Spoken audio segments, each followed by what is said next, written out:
Ini adalah Renault Kiger, SUV super kecil Renault yang baru aja masuk ke Indonesia dan langsung ketemu banyak banget saingannya. Siapa aja? Ada Toyota Race, ada Daihatsu Rocky, ada Kia Sonet, dan bahkan ada saudaranya dia sendiri, Nissan Magnite. Dan dari banyak banget saingannya itu, kenapa sih kalian harus mempertimbangkan si Kiger ini? Buat detailnya simak di 10 hal yang kita dari Renault Kiger.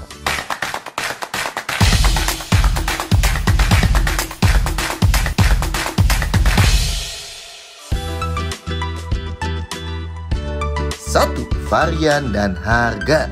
Sampai sekarang ini baru ada satu varian Kiger yang diperkenalkan resmi di sini ya. Varian dengan mesin 1000cc turbo yang pakai transmisi CVT.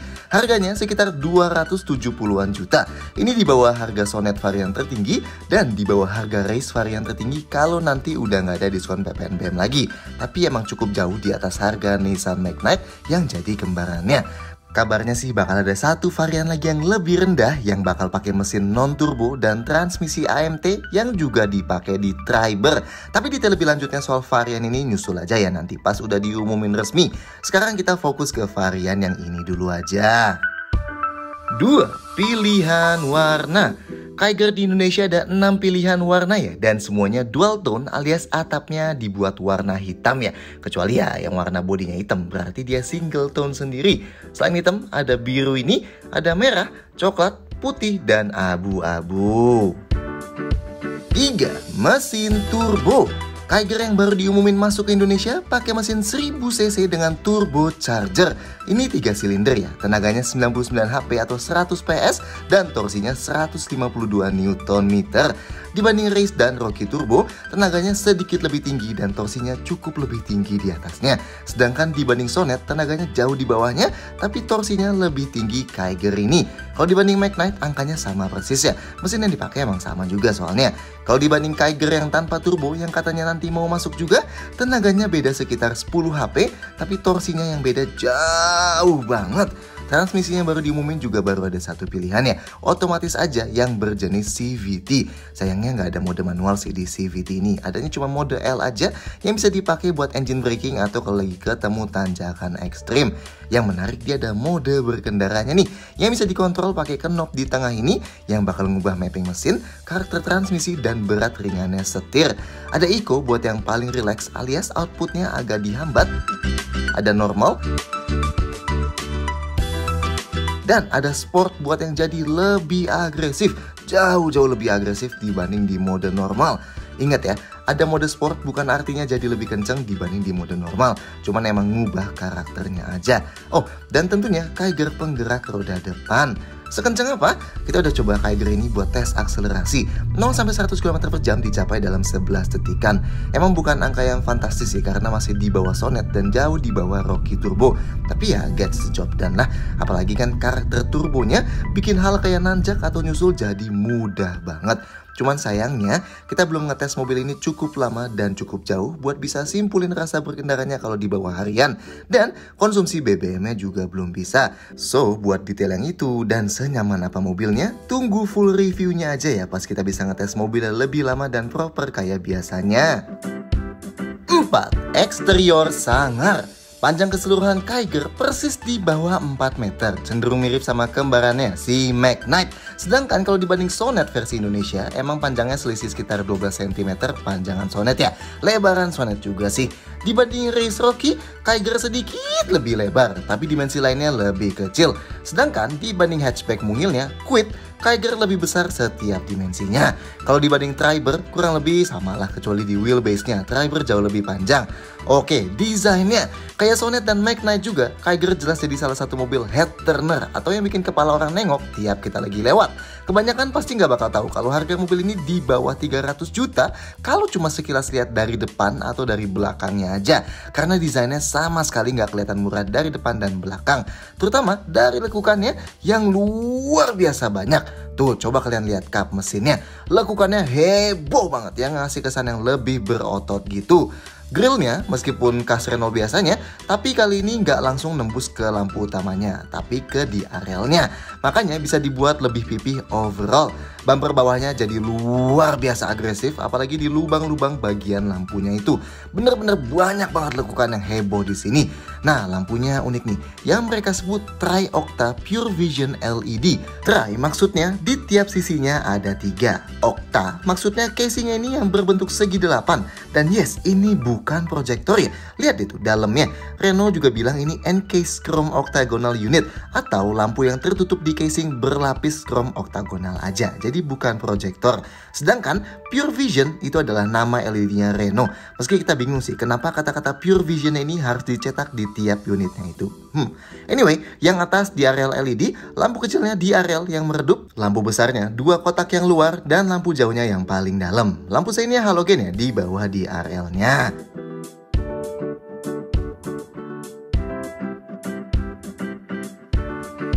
Sampingnya, ini mungkin jadi bagian yang paling mengingatkan sama Kwid. Dan kalau Kiger ini adalah SUV yang sangat kecil sebenarnya. Tapi ada sentuhan yang ngebuat berotot juga sih, kayak fender depan dan belakang yang dibuat jadi lebih menonjol itu. Cuman emang sayang, velgnya 16 inci dan bannya juga kecil banget nih, cuma 195/60 R16. Ban yang lebih cocok di hatchback doang sih sebenarnya dibanding di mini SUV gini.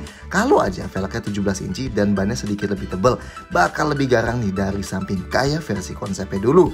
Ada sedikit plastik hitam juga di samping sini, plus tambahan panel dengan stiker hitam di bawah pintunya. Nah, karena warnanya dual tone, jadi di belakang kaca belakang juga dilapis hitam gloss gini. Dan di atapnya sampai pilar A dan spionnya full hitam gloss semua.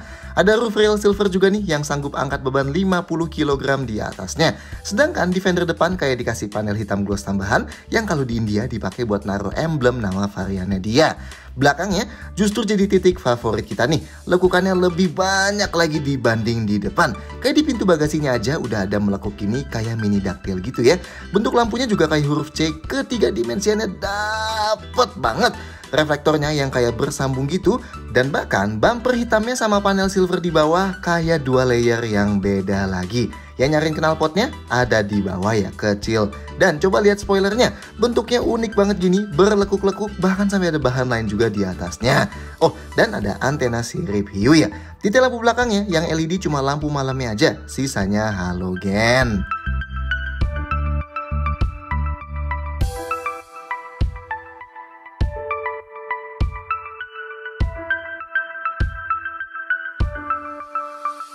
Lima, interior mirip Triber. Interiornya Kiger juga nggak mengecewakan kalau dilihat. Kelihatan cukup modern secara keseluruhan.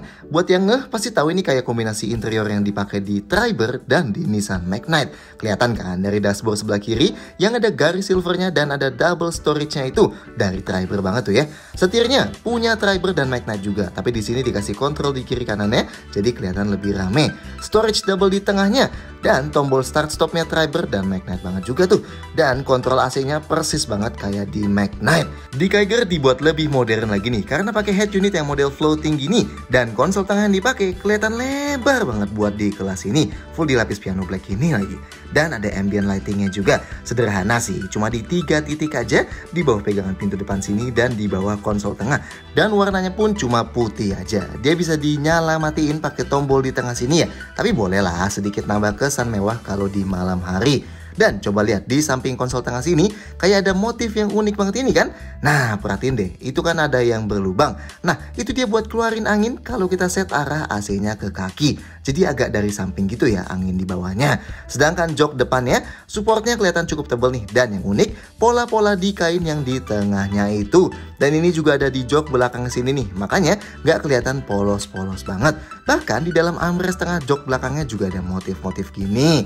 Bahan-bahannya standar banget lah buat di kelas ini. Dashboardnya full plastik, setirnya yang ada lapis kulitnya cuma yang bagian atasnya doang, dan itu pun jahitannya kelihatan kurang rapi nih. Pintu depannya dari atas, tengah, bawah plastik semua. Tapi yang tengah unik nih, dia kayak ada motif-motifnya gini, jadi nggak kelihatan begitu polos. Dan di sandaran tangannya juga ada lapis kulit sintetisnya lah kecil. Sedangkan pintu belakangnya bedanya nggak ada pegangan tangan kayak di depan aja. Oke, detail lain, sun visor depan yang sebelah kanan ada card holdernya di dalam. Dan dua-duanya ada kaca tapi nggak bisa ditutup buka ya. Spion tangannya model day and night manual, jadi kalau silau tinggal dicetekin aja. Pegangan tangan depan model fix nih yang nggak bisa kelipet, adanya di sisi penumpang depan aja, di driver nggak ada. Sedangkan yang belakang juga sama model fix gini, di kiri kanan dan nggak ada gantungan bajunya. Lampu kabinnya ada dua, halogen tapi casingnya keren nih, Dove kayak gini. Di depan satu dan di tengah satu. Dan yang kita suka, di belakang masih dapat ventilasi AC kayak gini nih, dua gini. Kontrolnya dia tentu ikut yang dari depan ya. Tapi gimana nih rasa duduk di Kiger ini? 6. Konfigurasi jok. Pintu depannya Kiger termasuk ringan nih, cuma yang salah aja ngasih feel sedikit berat. Tapi ini berasa sih lebih ringan dibanding kompetitor-kompetitornya. Buat masuk ke dalam nampaknya sedikit lebih tinggi dibanding hatchback standar, tapi masih gampang banget lah. Tapi denger deh nih suara pintu ditutupnya. Lebih kurang sedap lagi kedengaran dari dalamnya nih, kayak gini. Jadi berasa kurang solid gitu ya. Oke, posisi duduk kalau di set ke paling rendah termasuk cukup tinggi, gak tinggi lebay, tapi visibilitas keluar cukup jelas. Dan lekukan-lekukan kap mesinnya itu juga kelihatan jelas banget. Oke, concern pertama kita, si konsol tengah yang lebar banget tadi, ternyata emang terlalu lebar buat di kelas ini. Ini jelas banget nih, makan ruang paha kita, jadi sisi tengah sini berasa sempit. Lebih berasa lagi kalau kita mau pakai seat belt, tangan kita kejepit banget gini, jadi sulit. Kalau badan kalian gede, duduk di depan sini bakal berasa nih agak sempit. Pengaturan joknya jelas full manual lah ya. Yang driver selain slide dan recline bisa juga diatur ketinggiannya. Sedangkan yang penumpang depan slide dan recline aja. Headrestnya hanya bisa naik turun aja, tapi posisinya udah ergonomis banget nih buat kita sandaran sambil nyetir. Kepala kita nggak ngedanga. Nice. Headroomnya masih termasuk aman ya, meski nggak luas-luas banget. Buat sandaran tangan kita, di tengah udah dikasih sandaran gini yang ada lapis kulitnya. Empuk nih dan cukup panjang sih buat sandarin tangan sambil pegang setir pas-pasan gini. Dan yang di pintu juga dilapis kulit ya sandarannya, jadi empuk buat tangan kita. Nah, ini nih concern kedua kita. Coba lihat, pegangan tangan di pintu ini ngebuat kontrol jendelanya jadi mundur banget. Dan ini ngebikin susah buat tangan kita pegang kontrol jendelanya. Harus nekuk banget gini jadinya. Lanjut ya, seatbeltnya sayangnya nggak bisa dinaik turunin. Setirnya hanya bisa tilt atau naik turun aja. Posisinya dari dashboard nggak terlalu dekat dan nggak terlalu jauh lah standar. Nah, sandaran kaki kiri driver ada gundukan dan ada pad plastiknya gini. Tapi ini yang jadi concern ketiga kita. Soalnya posisinya cenderung mundur banget. Biasanya kan agak ke pojok depan sana ya. Ini lebih mepet ke arah kita dan bikin kaki kita jadi cenderung ngelipet. Dan ini bikin bingung nih kalau kita ngikutin posisi ergonomis kita sama setirnya, sudut paha kita jadi naik gini. Bakal bikin pegel kalau sandaran di situ. Kalau joknya kita mundurin supaya pas paha kita kalau kakinya sandaran di padnya, jadinya kita kejauhan sama setirnya. Tuh lihat kan, kalau posisi sama setir kita buat pas, kaki kita malah naik gini. Dan tiga concern kita ini kelihatan bakal berkurang jauh buat orang yang tingginya di bawah 165 atau mungkin di bawah 160 cm. Karena kita yang tingginya 173 cm ngerasa concern-concern ini bikin kayak sempit di dalam kabin depannya sini. Oke, sekarang kita ke belakangnya. Pintu belakang ini lebih ringan lagi dibandingkan di depan. Sayang nih, di harga segini harusnya bisa lebih berat lagi. Sudut bukanya masih cukup lebar. Nah, atapnya sedikit turun, jadi pas kita masuk kepalanya harus agak nunduk. Dan ini pas pintunya ditutup bunyinya lebih gak enak lagi dibandingkan di depan gini. Oke, posisi duduk di belakang sini jelas lebih tinggi ya dibanding di depan. Dan uniknya cukup ngasih kesan yang airy overall sih di belakang sini. Jarang nih feel kayak gini di mobil yang garis jendelanya tinggi banget gini. Nah, dudukan joknya termasuk cukup tinggi, jadi sudut paha kita rata sempurna sama joknya. Cuman emang dudukannya ini agak kependekan sih buat kita. Jadi dia nggak nopang full sampai ujung paha kita. Tapi ya masih termasuk nyaman lah. Nah, ruang kakinya termasuk sangat luas buat mobil di bawah 4 meter. Nggak sampai seluas Race Rocky emang, tapi nggak jauh beda sih ini, berasa lega juga. Yang lebih lega lagi, ruang gerak sepatu kita nih bener-bener bebas banget gini, mantap. Headrestnya sayangnya cuma ada di kiri dan di kanan aja, jadi yang di tengah nggak ada. Sudut sandarannya fix ya, nggak bisa diubah-ubah, cukup tegak sih, tapi nggak parah kok, masih cukup enak. Ruang kepala belakang cukup aman, masih lega juga. Buat sandaran tangan di pintu udah dikasih lapis kulit gini, jadi empuk dan enaknya dapet armrest tengah gini nih, nice. Oke, meskipun tadi kita bilang feel-nya airy duduk di belakang sini, tapi window line-nya dia emang termasuk tinggi ya. Jadi, kalau kalian pendek bakal bikin berasa agak tenggelam. Dan jendelanya juga ukurannya kecil banget. Dan udah kecil juga dibukanya nggak full nih. Oke, kalau kita mau duduk bertiga, napak ke tengahnya kaki kita perlu ngelipat banget karena ada konsol tengah yang sangat mundur ini. Nah, meskipun lantai di tengahnya nyaris rata, tapi konsol tengah ini terlalu mundur dan bikin kaki kita nggak bisa di tengah gini. Harus tetap ke kiri kanannya. Dudukan jok tengah sini sedikit lebih tinggi tapi masih cukup empuk. Nah, yang sandaran ini baru cukup keras karena ada armrestnya tadi. Dan karena nggak ada headrestnya, jadi kepala orang dewasa kayak kita pasti ngedanga gini kalau sandaran. Dan seatbelt di tengah ini 2 titik ya. 7. Fitur berlimpah. Trennya sekarang adalah mobil-mobil harga terjangkau tapi bisa punya fitur banyak. Dan Kiger nggak mengecewakan soal hal ini. Salah satu favorit kita, fitur kayak di Triber nih, Smart Access Car. Jadi ini adalah kuncinya si Kiger ya. Keren ya, dia tipis gini kayak kartu yang lebih tebal gitu. Nah, ini ada passive keyless entry-nya, tapi caranya lebih keren dibanding mobil-mobil kebanyakan. Jadi kalau mobilnya kita kunci, pas kita deketin mobilnya, dia otomatis bakal kebuka sendiri kuncinya. Mantap nih, kita nggak usah pencet apa-apa. Dan kerennya lagi, pas kita tutup pintu, terus kita jauhin mobilnya, dia bakal kekunci sendiri. Nice! Nyalain mesinnya, tinggal langsung klik tombol start stop engine ini aja selama kuncinya ada di dalam mobil. Nah, kalau baterai remote-nya habis, tinggal slide remote-nya kayak gini aja dan nanti ambil kunci manualnya di dalam sini dan buka pakai lubang kunci manual ini.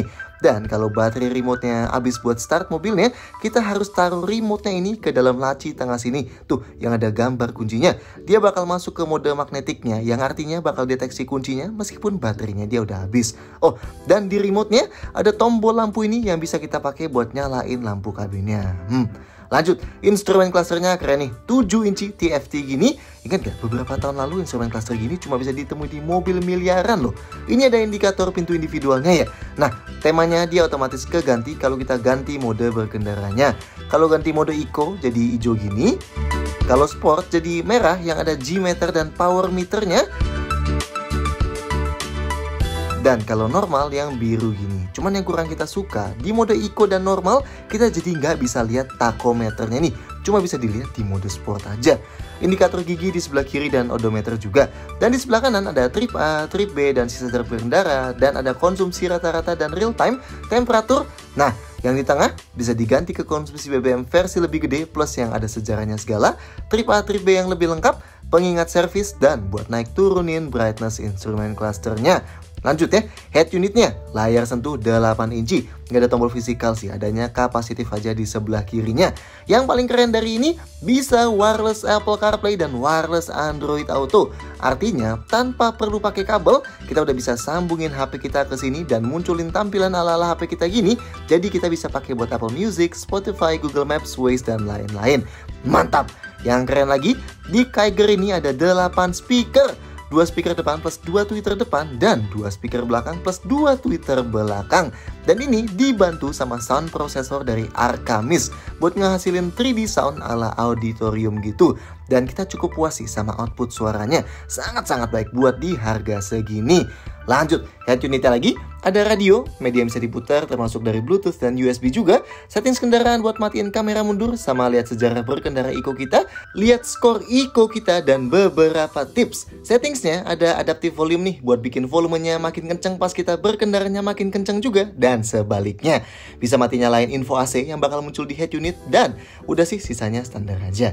Oke, AC-nya auto climate control nih. Dan uniknya meskipun di bawah ada layarnya sendiri, tapi di head unit juga muncul infonya tiap kali kita ganti-ganti settings AC-nya. Suhu paling dingin 19 derajat Celcius dan paling panas 29 derajat. Ada pengaturan arah angin ke kaki buat buka ventilasi, defroster kaca depan, dan defogger belakang. Tombolnya terpisah nih di atas sendiri gini. Lanjut, di depan ada 1 power outlet dan ada 1 USB port. Dan di belakang ada 1 lagi power outlet. Setirnya sebelah kiri ada pengaturan audio dan teleponi plus voice command. Yang kanan buat atur MID ya. Jadi bedanya dari Night di sini nggak ada cruise controlnya. Spionnya lipat elektrik. Meski nggak kelipat otomatis pasti kunci sih. Jendelanya yang auto up down tentunya hanya CC driver aja. Dan kayak Renault dari India lainnya, ada pengatur ketinggian lampu secara manual nih. Beneran manual ya, dia masih diputer gini.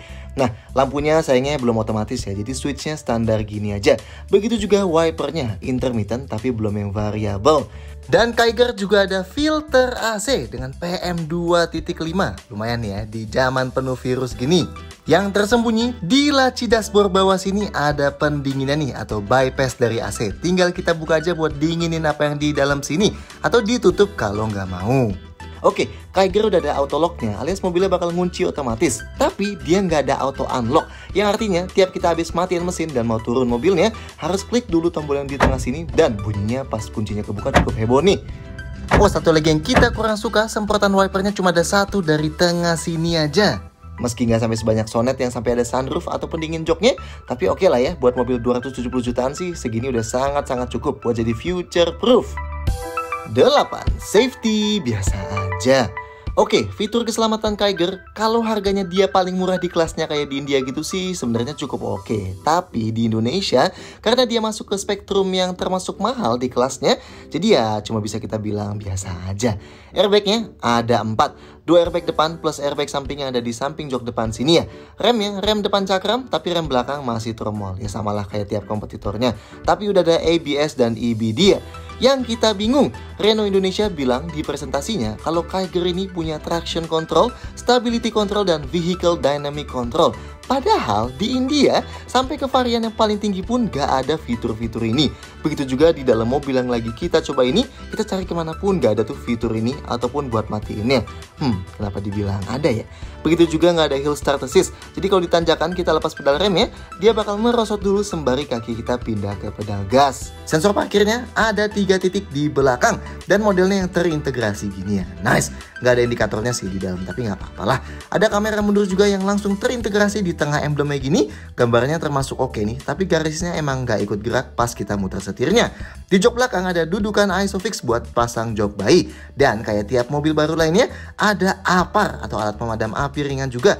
Bisa ditaruh di laci atas sini sih, tapi sayang tempat ya. 9. Bagasi dan storage. Bagasinya Kiger nyambung sama sistem Smart Access Card-nya dia ini. Jadi kalau mobilnya terkunci, remote ini tinggal kita kantongin aja dan pas deketin pintu bagasinya, kuncinya bakal kebuka sendiri dan jadinya bisa langsung kita buka deh. Dan ini juga bisa ada fungsi passive entry-nya. Jadi kalau misalnya pun nggak kebuka otomatis pas kita deketin, dia tetap bakal langsung terbuka pas kita tekan tombol ini kalau kuncinya lagi kita bawa. Atau kalau lagi di rumah, kita nggak mau bawa-bawa kuncinya tapi cuma mau buka pintu bagasinya doang, bisa tahan tombol ini nih di remote-nya dari agak jauh.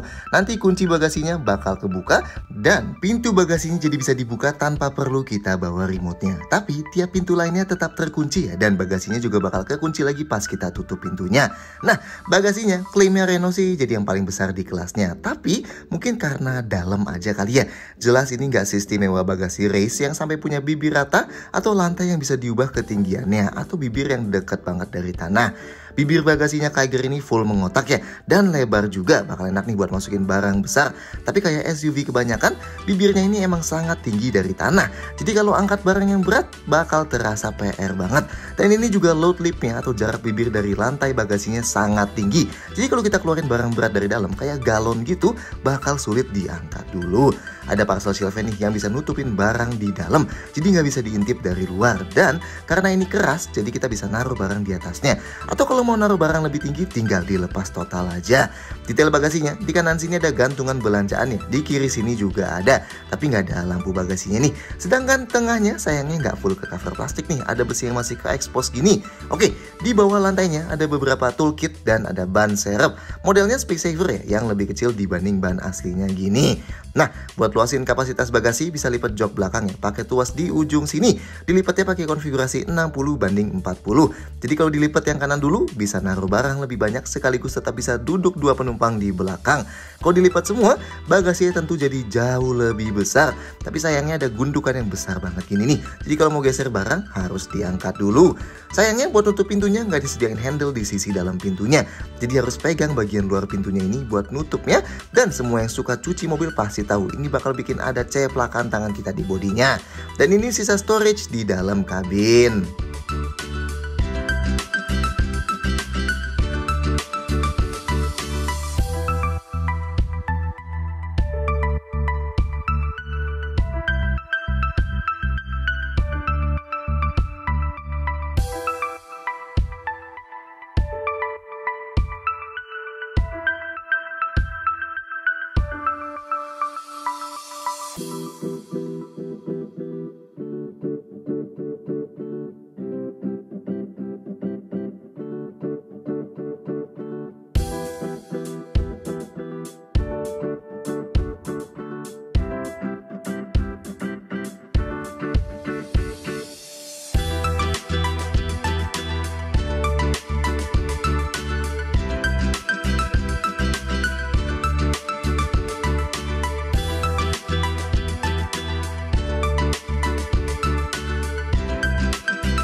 10.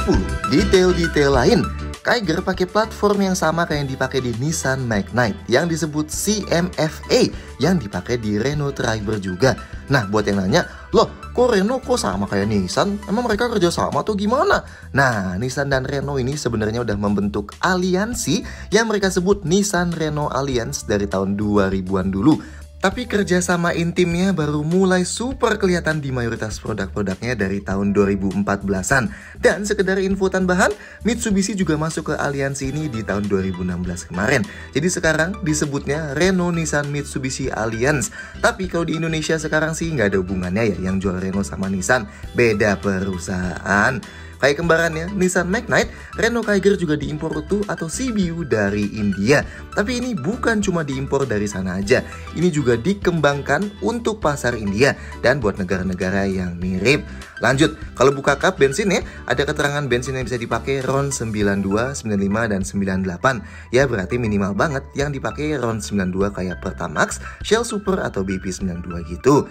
Dan kayak Triber, Kiger juga dapat garansi 3 tahun dan 1 tahun gratis servis jasa dan parts-nya. So, gimana menurut kalian soal si Renault Kiger ini? Silahkan sampaikan komentar yang di bawah, klik like, dan jangan lupa subscribe ke channel YouTube kami supaya kalian video-video kayak gini lainnya. See you next time!